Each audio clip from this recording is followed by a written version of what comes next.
రేవంత్ను light తీసుకున్న కేసీఆర్ సంబరం అంబరాన్నంటింది. ఉత్సాహం తారాస్థాయికి చేరింది. మొత్తంగా గులాబీ పార్టీ 25 ఏళ్ల వేడుక ఎల్కతుర్తిలో అంగరంగ వైభవంగా సాగింది. ఒక రకంగా అనధికారిక దర్పంగా ఈ కార్యక్రమం సాగింది. ఇంతటి వేడుకలో పార్టీ నాయకులకు మాట్లాడే అవకాశం రాలేదు. కేవలం ఒకే ఒక వ్యక్తికి మాత్రమే ప్రసంగించే అవకాశం లభించింది.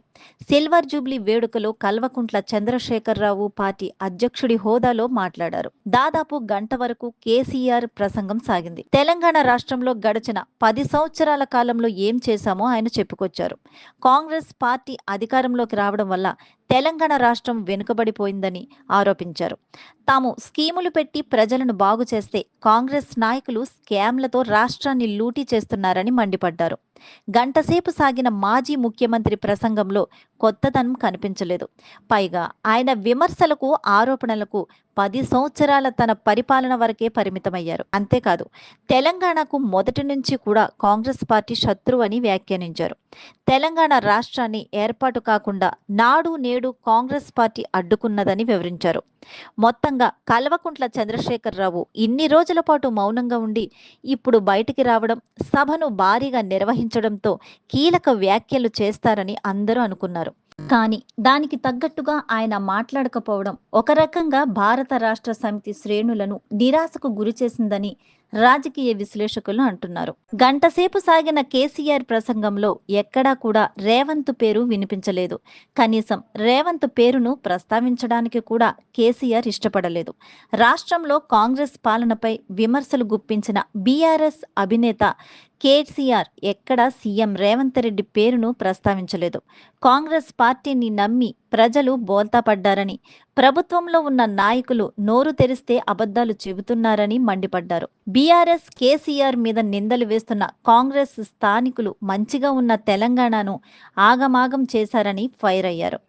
కేసీఆర్ శాసనసభకు ఎందుకు రారని ప్రశ్నించే వారికి చెబుతున్నానంటూ అసెంబ్లీలో తమ పార్టీ నాయకులు ప్రశ్నిస్తే ఈ ప్రభుత్వానికి సమాధానం చెప్పే దిక్కు లేదని, అలాంటప్పుడు వాళ్లకు నేనెందుకంటూ సీఎం రేవంత్ పేరును ప్రస్తావించకుండానే కౌంటర్ ఇచ్చారు. ఇలా కాంగ్రెస్ ప్రభుత్వంపై పలు అంశాల్లో ఆగ్రహం వ్యక్తం చేసిన కేసీఆర్ ఎక్కడా సీఎం రేవంత్ రెడ్డి పేరును ఎత్తలేదు. కనీసం ముఖ్యమంత్రి అని గాని, సీఎం అని గాని ప్రస్తావించలేదు. 1-2 సందర్భాల్లో డిప్యూటీ సీఎం మల్లు భట్టి విక్రమార్క పేరును ప్రస్తావించకుండానే ఆర్థిక మంత్రి అని మాట్లాడారు. కేసీఆర్ సుదీర్ఘ ప్రసంగంలో ఒక్కసారి కూడా సీఎం రేవంత్ రెడ్డి పేరును పలకకపోవడంపై తెలంగాణ రాజకీయ వర్గాల్లో ఆసక్తికరమైన చర్చ జరుగుతోంది. ప్రస్తుతం తెలంగాణ రాష్ట్రంలో ప్రతిపక్షంలో భారత రాష్ట్ర సమితి, అధికారంలో కాంగ్రెస్ పార్టీ ఉన్నాయి. ప్రజా సమస్యలను వెలుగులోకి తీసుకురావాల్సిన బాధ్యత భారత రాష్ట్ర సమితిపై ఉంది. ప్రజలకు మెరుగైన పాలన అందించే బాధ్యత కాంగ్రెస్ పార్టీపై ఉంది. ఈ సమయంలో ఒకరిపై ఒకరు విమర్శలు చేసుకోవడం పరిపాటి. ఎందుకంటే ప్రజాస్వామ్యం వర్ధిల్లుతున్న మన దేశంలో అధికార, ప్రతిపక్ష పార్టీల మధ్య మాటల తూటాలు పేలుతుంటాయి. పరస్పరం విమర్శలు కొనసాగుతుంటాయి. అయితే విచిత్రంగా భారత రాష్ట్ర సమితి 25 సంవత్సరాల వేడుకలో కల్వకుంట్ల చంద్రశేఖరరావు ముఖ్యమంత్రి రేవంత్ రెడ్డి పేరు పలకకపోవడం వెనుక పెద్ద కారణమే ఉందని భారత రాష్ట్ర సమితి నాయకులు అంటున్నారు.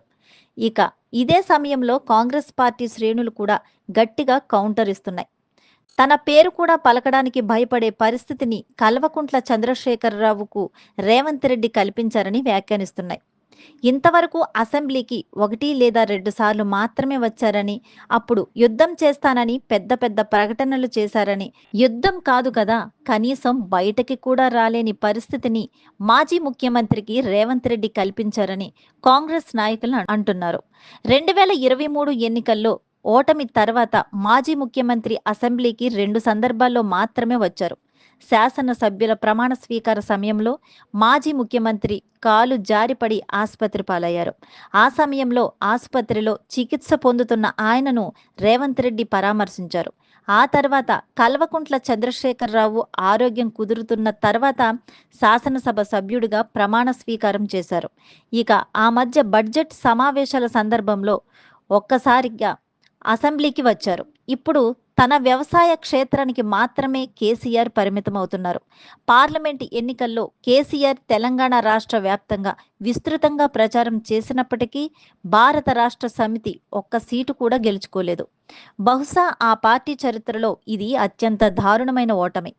ఇక దీన్ని కవర్ చేయడానికి భారత రాష్ట్ర సమితి సోషల్ మీడియాను ప్రధాన అస్త్రంగా వాడుకుంటున్నది. అయితే సోషల్ మీడియా ప్రచారం వేరు, వాస్తవ పరిస్థితి వేరని కాంగ్రెస్ నాయకులు అంటున్నారు. సోషల్ మీడియాలో బలంగా ఉన్నారని, తమ ప్రజల్లో బలంగా ఉన్నామని, ప్రజల్లో బలంగా ఉన్న వారే గెలుస్తారని కాంగ్రెస్ నాయకులు అంటున్నారు.